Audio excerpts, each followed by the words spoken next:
নমস্কার বন্ধুরা, কেমন আছো? আশা করি ভালো আছো।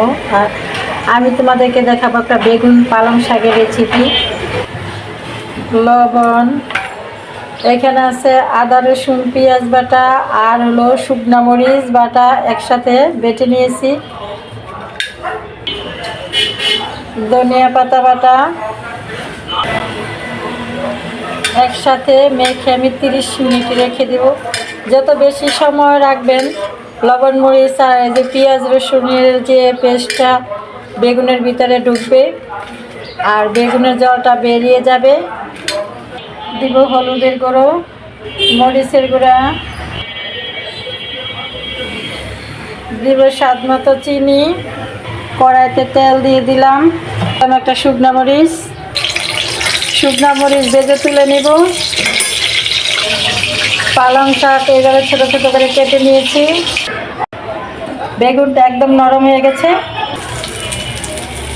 আমার বেগুন ভাজা দেখেন কত সুন্দর হয়েছে। বেগুনটা একদম নরম হয়ে গেছে, গলে গেছে। দিয়ে দেবো পেঁয়াজ কুচি, রসুন থেতো করে নিয়েছিলাম, দিব রসুন। ভাজা হয়ে আসলে আমি পালং শাক দিয়ে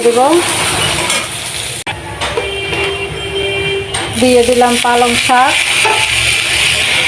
দিব পরিমাণ মতো লবণ, দিব হাফ চামচ হলুদের গুঁড়ো, দিয়ে দিব দুটো কাঁচামরিচ।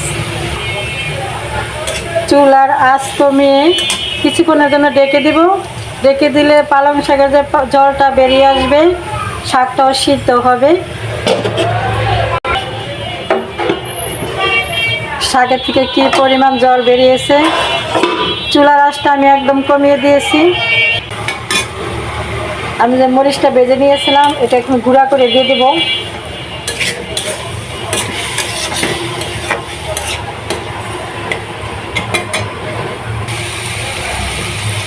এইভাবে আপনারা বেগুন পালং শাক রান্না করে খেয়ে দেখবেন, খুবই মজাদার একটা রান্না। একবার রান্না করে খেলে বারবার রান্না করে খেতে ইচ্ছে করবে। আমার রান্নাটা যদি ভালো লাগে লাইক কমেন্ট শেয়ার করে আমার পাশে থাকবেন। আমার চ্যানেলটা সাবস্ক্রাইব করে দিবেন। আপনারা অবশ্যই এইভাবে রান্না করে খেয়ে দেখবেন, কেমন হয়েছে কমেন্টে জানাবেন।